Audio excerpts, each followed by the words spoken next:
자, 7편 4절. 내 대적에게 무고히 빼앗았거든. 와 할례차 초레리 레캄. 본문은 그리고 내가 부당히 나를 괴롭히는 자를 구해 주었더라면 이라는 의미로 번역할 수도 있어요. 내 대적에게 무고히 내가 빼앗았거든. 뭐 왕위를 빼앗든 뭐 재물을 빼앗든 나쁜 거죠. 그죠? 그런데 이 본문은요. 그리고 내가 부당히 나를 괴롭히는 자를 구해 주었더라면 이라는 의미로 번역할 수도 있다는 거예요.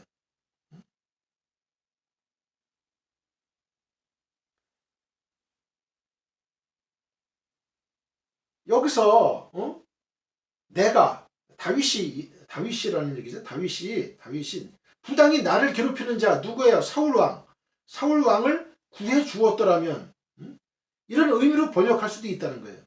공동 번역도 이런 의미를 살려가지고 까닭없이 나를 미워하는 자를 살려주기라도 했다면으로 번역을 했어요.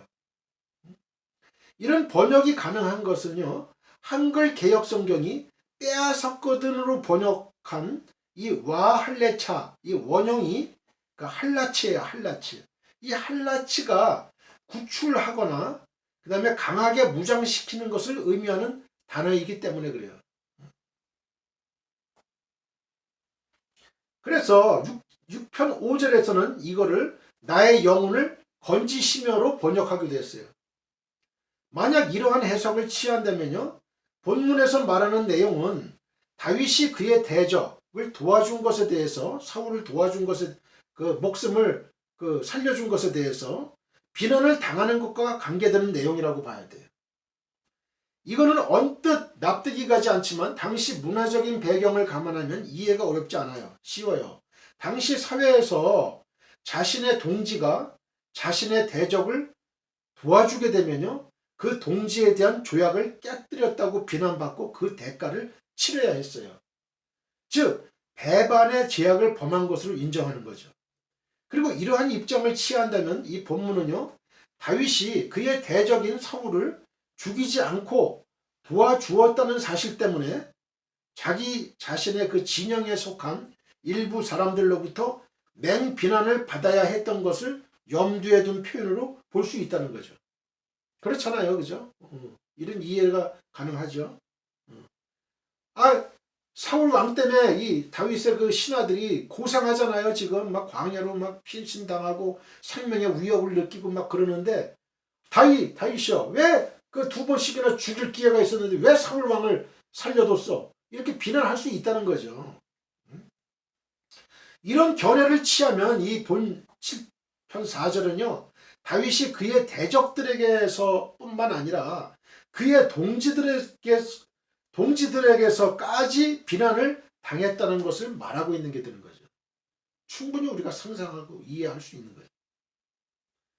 물론 본문은 문자적으로 위와 같은 번역이 가능하고 또한 그러한 번역을 취했을 때도 그 정황을 설명하는데 큰 어려움은 없어요. 그럼에도 불구하고 대부분의 그 번역본들 KJV, NASB, NIV, 표준 새번역 이런 번역본들은 한글 개역 성경과 같은 입장을 취해요. 먼저 이러한 번역은 작구적으로 가능해요. 즉 와 할례차의 원형 할라치는 앞서 살펴본 바와 같이 건지다, 구원하다 이렇게 번역할 수 있으나 이 겁탈의 의미, 겁탈 즉 빼내다, 벗기다로도 번역할 수 있다는 거예요. 빼내다, 벗기다 부정적인 그런 단어로 해석이 될 수도 있다는 거예요. 또 이러한 번역이 이 7편 4절 상반절에 나오는 바와 같이 적극적으로 악을 행하는 문맥과 보다 잘 어울린다고 보여지기 때문에 그래요. 이런 해석을 취한다면 본문은 다윗이 화친한 자였던 사울을 배반해서 악을 행했을 뿐만 아니라 그를 대적으로 여기고 그의 왕위를 비롯하여 모든 것을 빼앗았다고 모함하는 말을 하였다는 것을 염두에 둔 표현이 되는 거예요. 그러나 이상 두 가지 중에 어떤 해석을 취하더라도요.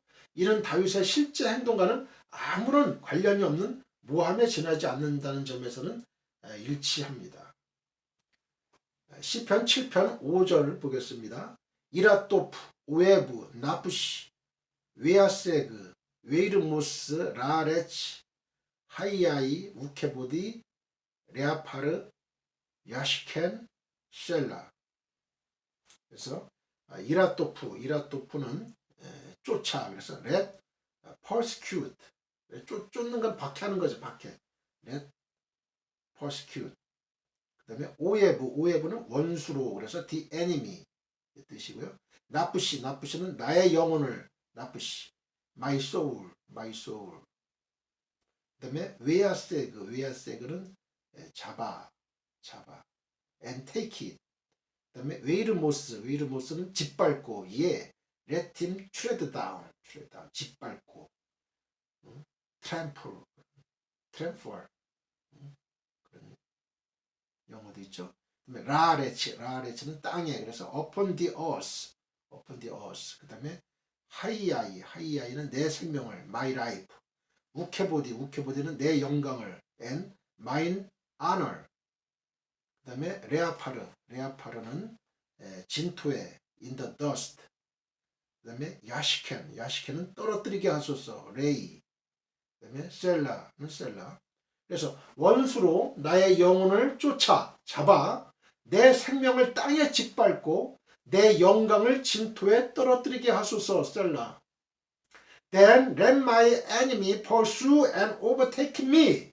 Let him trample my life to the ground and make me sleep in the dust.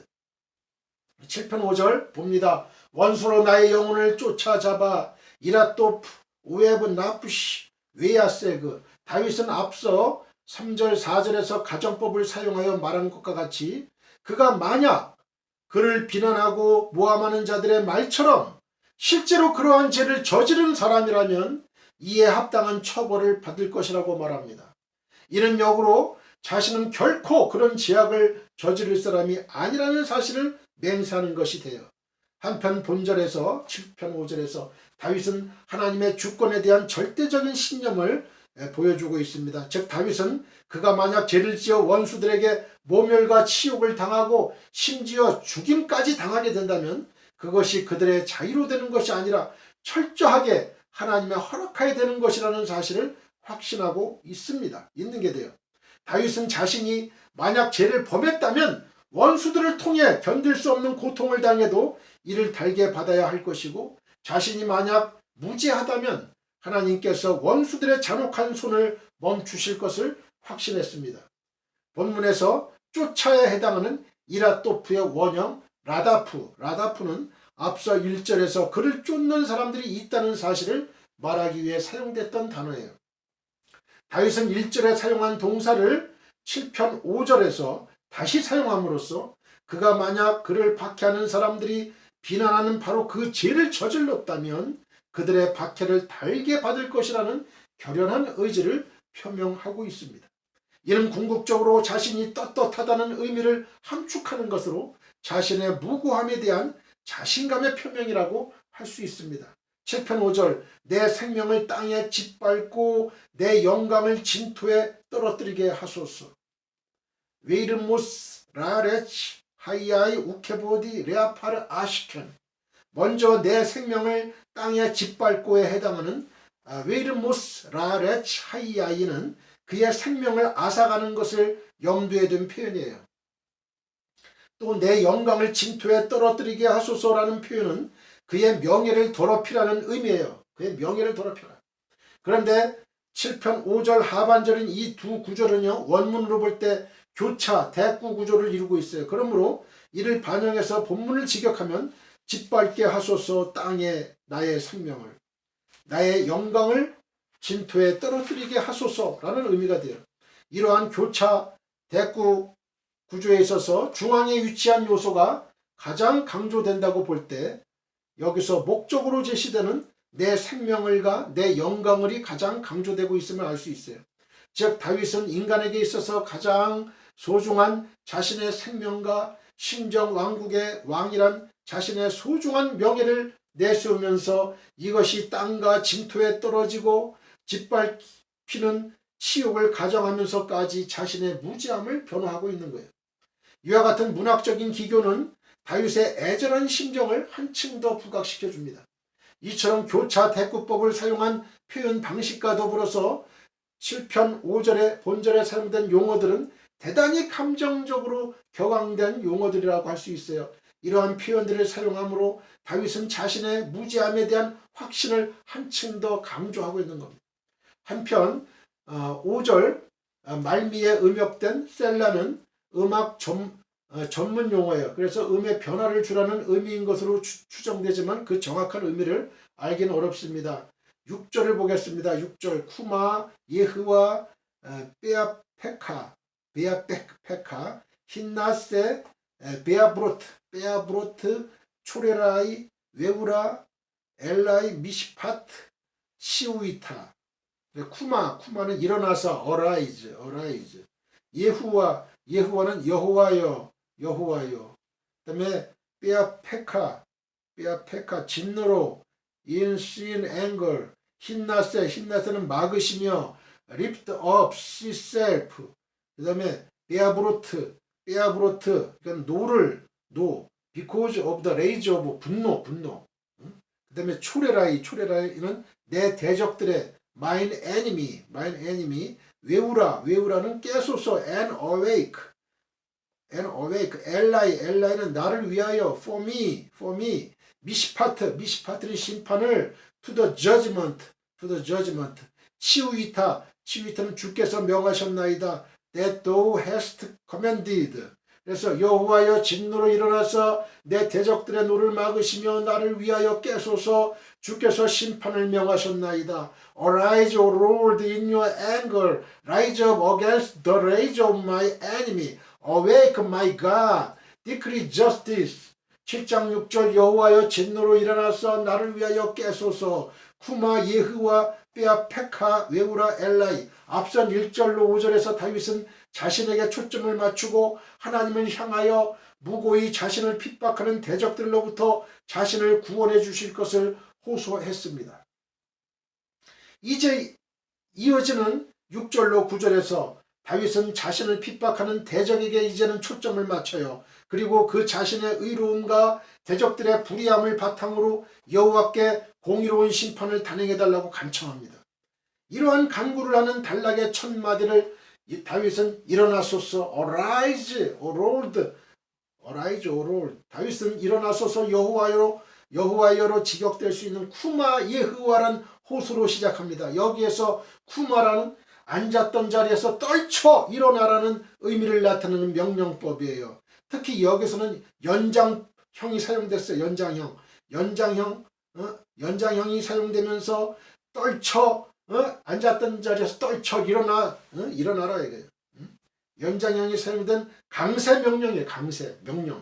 강세 명령형으로 되어 있는데 이는 여호와의 즉각적인 역사하심을 바라는 다윗의 간곡함을 나타내기 위해서예요. 이러한 호소는 민수기 10장 35절에 언약궤를 중심으로 이루어지는 거룩한 전쟁, 곧 여호와의 성전에 나타난 영상과 동일한 표현이에요. 구약에서 이와 동일한 뉘앙스 표현을 여러 곳에서 발견할 수 있어요. 이는 언약의 말씀에 근거해서 하나님의 백성이 여호와 하나님의 도움과 보호를 구하며 당신의 공의로운 심판을 불의한 자들에게 내려주실 것을 촉구하는 것을 나타내는 거예요.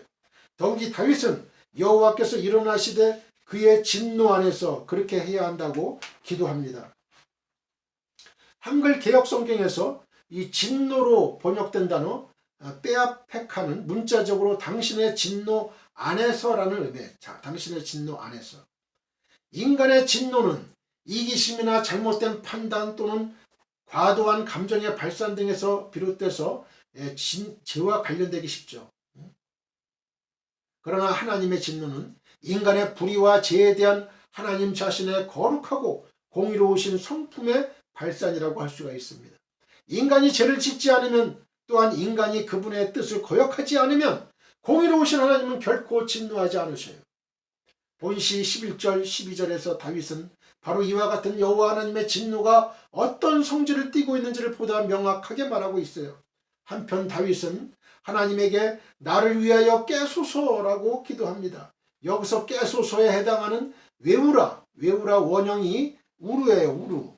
우르는 잠을 깨는 걸 나타내는 동사예요. 본문에서는 강세 명령형으로 사용돼, 강세 명령, 강한 명령형으로 사용됐어요. 그러나 다윗이 실제로 잠을 주무시는 여호와 하나님을 깨우는 게 아니에요.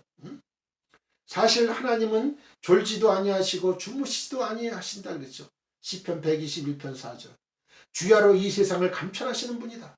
그러므로 잠에서 깨어나라는 이런 표현은 여호와께 다윗 자신의 억울한 처지를 알아달라는, 그래서 그 억울함을 속히 풀어달라는 의미를 나타내는 거예요. 아울러 이거는 방심하지 않고 정신을 바짝 차려서 경계하고 있는 상태를 의미하는 동사예요. 이는 사사기의 드보라 전쟁 기사에 전쟁과 관련해서 사용된 표현이기도 해요. 사사기 5장 12절. 이를 감안할 때 이는 앞서 언급한 것처럼 하나님이 주무신다는 걸 나타내는 것이라기보다는 시인이 하나님께 자신의 어려움과 자신이 치르는 고통스러운 현장을 주시하시고 그에 따른 공의롭고 분명한 처분을 보다 속히 내려주시길 구하는 의미를 함축하는 거죠. 아울러 6절에는 본문의 일어나서에 해당하는 쿠마있죠. 쿠마와 깨소서에 해당하는 외우라, 그리고 마그심에 해당하는 힌나세가 모두 명령형으로 되어 있어요. 명령형. 이처럼 한 절 안에 6절 안에 3번이나 반복된 이 명령형 동사 표현은 하나님의 공의로운 행사와 그 도우심을 구하는 갈구하는 시인의 애절한 심정이 응축된 표현이라고 할 수 있어요. 7편 6절 주께서 심판을 명하셨나이다. 미시파트, 치우이타. 어떤 번역 성경들은 본문을 심판을 내려주소서라는 의미로 번역하기도 해요. 심판을 내려주소서. 본문의 동사가 비록 명령형으로 쓰이지는 않았지만 문맥을 고려해서 그렇게 번역하는 것도 틀리지 않다고 할 수 있습니다. 그러나 이러한 번역보다는 본문을 완료형 그대로 번역하는 게 나아요. 완료형 그대로. 명하셨나이다. 명하셨나이다. 완료했다. 즉 다윗은 주께서 심판, 판결을 명하셨습니다.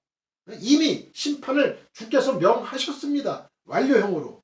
이렇게 기도하고 있는데 이 표현은 여호와 하나님께서 이미 공의에 근거해서 판결을 내리시는 분이라는 걸 의미하는 것으로 풀이되는 거예요. 이미 하나님께서 공의에 근거해서 판결을 내리시는 분이라는 걸 뜻한다 이거예요. 의미한다. 이렇게 보면 본문은 하나님께서 공의로운 심판주이심을 시인 스스로 상기하는 표현으로 이해됩니다. 아울러 이는 여호와 하나님은 지금까지 세상의 악에 대해서 공의로운 심판을 행하신 분이기 때문에 이번에도 불의한 자들에 대한 심판의 칼을 뽑아야 마땅하다는 사실을 나타내는 거예요. 하나님의 속성은 뭐예요? 공의의 하나님이죠. 공의로운 하나님은 심판을 행하시잖아요. 이번에도 불의한 자들에 대한 심판의 칼을 뽑아야 마땅하다. 이런 사실을 나타내는 거예요. 이렇게 해서 원어 성경 해설 강의는 이걸로 끝마치겠습니다.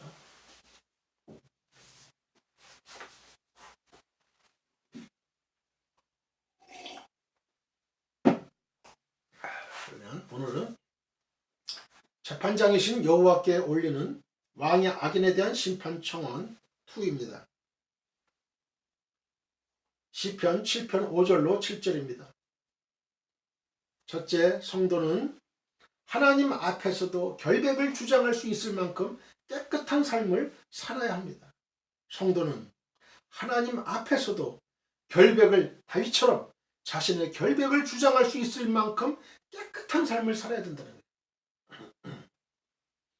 시편 7편 5절을 보면요, 다윗은 원수가 나의 영혼을 쫓아잡아 내 생명을 땅에 짓밟게 하고 내 영광을 먼지 속에 살게 하소서라고 했습니다. 이게 무슨 말이에요? 원수가 자신을 죽이게 해달라는 거예요. 원수가 다윗 자신을 죽이게 해달라는 거예요. 얼마나 답답한 일을 만났기에 다윗이 이러는 거예요. 그런데 본절의 표현은 3절 4절에 대한 조건부입니다.